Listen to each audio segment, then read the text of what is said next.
test. What up, gamers? Welcome back to the Gamers Video Archive. So here we are with the new yet vastly different God of War. Kratos, the Greek god slayer, now becomes the father who must teach his son Atreus to become a warrior in a world of treacherous Norse gods and monsters. The new game is presented in a third-person over-the-shoulder camera view versus previous versions that were centered upon fixed cinematic camera angles. Now, while the previous games in the God of War series were primarily based on Greek mythology, the latest installment will be based on Norse mythology instead. This is a huge change for the series. The developers set their eyes on Egyptian mythology for the new God of War initially, but backtracked because they felt it would be too much of a distraction from the game's main protagonist, Kratos, and they wanted to stick with the central theme of a stranger who's stuck in a strange land, which would have really been interesting to see the new God of War take place in a land of Egyptian mythology, and that might be something that could happen later on in a later installment in the series. We'll have to see what happens with that. In the new God of War, Kratos' signature double-chained blades are gone. Yes, they're gone, having been lost in the conclusion of God of War 3. Instead, Kratos now goes to battle with an axe as an initial weapon, which is kind of a shame because that was kind of like a selling point for his character in previous versions of the series. He had those long chain attacks as a result of the double chain blade. So it's really kind of sad to see that go. But the battle axe looks pretty good and the fighting capabilities look good. So I guess we really should just give it a chance. Kratos will be able to summon the axe after throwing it to attack his enemies. And the axe will have a charge up attack ability that will be able to take out nearby enemies as well. Kratos will also have a shield that when not in use appears as armor on his left forearm. So that's really interesting. We have this huge change in weaponry that we've seen in the previous versions. So the double chain blades are gone, but we have this axe that's not just an axe. It has some real powerful capabilities. He can summon it back after attacking his enemies. So that's a plus. We'll have to see where that goes. Players will take on the role of Kratos throughout the entire game, but there will be times when players will passively control Kratos' son Atreus, such as with hunting events with a bow and arrow. In fact, one button in the game appears to be dedicated to controlling Atreus throughout the entire game. Atreus also takes on a role of battling side by side with his father throughout the course of gameplay. So this is kind of a co-op feature. You're not just controlling one player, now you're controlling two throughout the entire story and all the events of the game. While the previous installment, Ascension, introduced the series to a multiplayer experience, the new God of War will be single player only. The new version will be more centrally themed around an RPG experience, such as with archery knowledge points and the newly defined Spartan Rage timed attack abilities. The new game will not feature any sort of morality system or branching story, giving all players the same experience. So it's going to be really a linear gameplay experience. And that's okay, that could be a good thing. It's supposed to also be somewhat of an open world game in a sense, but it's not open world in the respect that you're going to be able to just, travel throughout the entire land. But it will be open in the sense that there will be hidden elements, hidden paths that you can take throughout the course of the game. Another thing to consider is the mini-games that we've seen in previous versions of God of War. Those are out. They're not going to be included this time. Some of them were kind of controversial. But yeah, they're gone. So the new God of War picks up where the last installment left off, years after Kratos battles with the Olympian gods in the final battle with his father Zeus.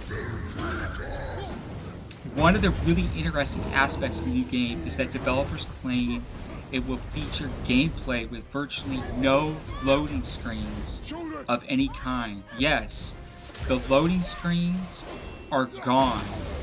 Gameplay and the story that ensues will be continuous without interruption throughout the entire game. We also know the gameplay will run at 30 frames per second with battles featuring up to 100 enemies on the screen at a time. Previous versions had up to 50 enemies, so that'll be really, really interesting to see just how wild this gameplay gets, having that many characters on the screen at one time. I don't know if they'll actually include that many, but they're stating that the game is designed to be able to take on battles with as many as 100 enemies at a time. Developers also stated the game will be very much open, but not necessarily open world. We know that there will be hidden exploratory elements placed throughout the entire game. So you will have hidden paths you can take. So it's really somewhat of an open world adventure, but not necessarily an open world game. The game's music score comes from Bear McCreary, who worked on the music for, of course, The Walking Dead. He will be composing all the new themes for the new God of War, and it'll be really interesting to see how these tracks develop throughout the development process. We still have almost a year to go. We've got, it's not going to be till sometime in 2018 that we see the new God of War released. So we still have a ways to go. The most fundamental part of the new story centers around Kratos, who's embarked on a mission to turn his son into a warrior and god. Now players will take on the role of commanding a co-op of characters in the God of War for the first time, with Balrog stating that Atreus, Kratos' son, wouldn't be a burden to players, and while they're tasked with training him as the story unfolds, they won't be tasked with having to keep track of him throughout the entire game. So that's good, because, you know, people don't want to babysit this kid in the game, right? So while the theme of the story is you're training your son to be a warrior, and you're trying, you know, you teach him to hunt, you teach him to battle, and so forth, you also don't have to babysit him as the game progresses, so that's a good thing. In the latest trailer, Atreus' mother warns Kratos about the Norse gods, as they know what he did to the Greek gods, so obviously they're going to be a threat to him. He knows this. As the new trailer moves forward, Kratos and son come across the world serpent, which at first appears as if it's going to attack the pair, only for Atreus to interpret the beast as stating it wants to help them. So in this scene right here, you can see Atreus is being put to the task by his father. His father says, no, you need to kill this animal. You need to be able to learn to hunt. You need to be able to learn to kill, because you're going to have to kill in battle. And you can see his son is really reluctant to commit murder in this sense. And this is his first killing.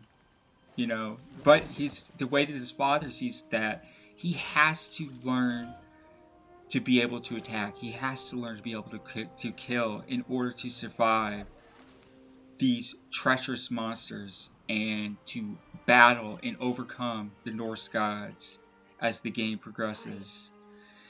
Another thing to consider is that Atreus' mother also plays a role throughout the course of the game. In fact, the battle axe supposedly has a connection between Kratos' son and the mother, which that connection has not been publicly stated yet.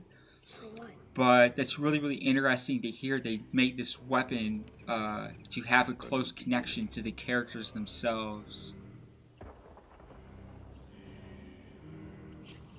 And so we're going to move on to the other trailer. And in this one, the world serpent comes out at the end. Atreus' mother gives a warning to Kratos that, the Norse gods obviously are not his friends. They know what he did to the Greek gods. They're coming to get him. As they embark on their adventure, they come across the world serpent, which just looks like this gigantic beast. Are you gonna do it? This evil, crazy looking beast. It just looks like it's gonna attack him. It's gonna eat him alive. It's gonna kill him. And while Kratos can't comprehend, he's unable to understand what the beast is saying, Atreus is able to interpret it. And it's basically telling him, hey, I want to help you guys. I'm not here to hurt you. I'm here to help you. So, and this is the last trailer. This is the latest trailer that was released. And of course the part with Kratos coming into contact and discussion about the Norse gods with Atreus' mother is coming up.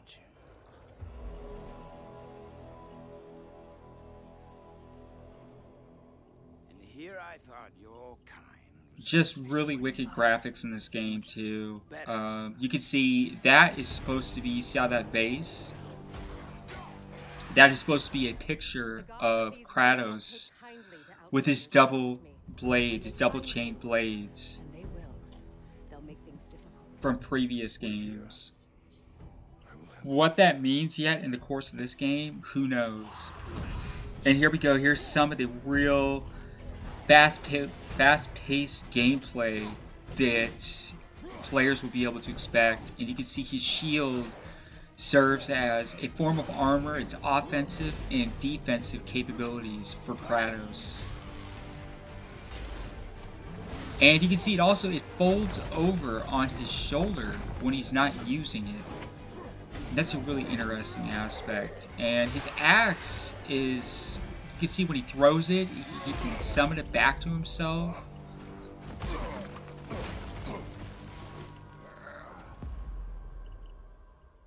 So really, really interesting.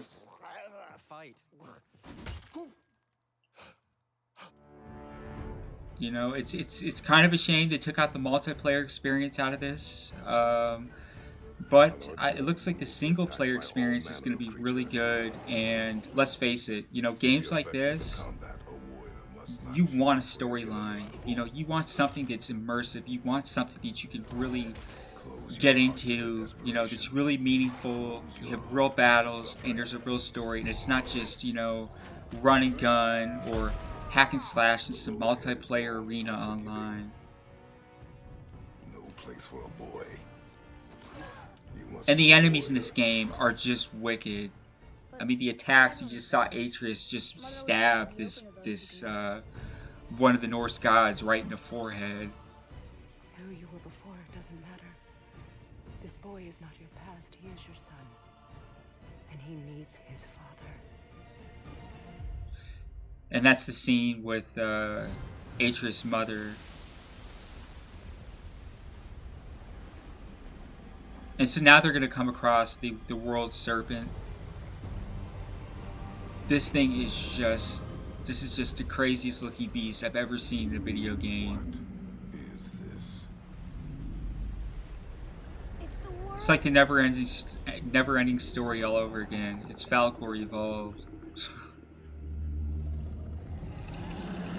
And you can see at first sight, the thing just looks incredibly evil. It just looks like it's going to attack him. You can see Kratos is very offensive at this point. He's like ready. He's not sure what to do. He's like, wow, I don't think we can battle this thing, but I'm going to try if I have to. I will defend myself.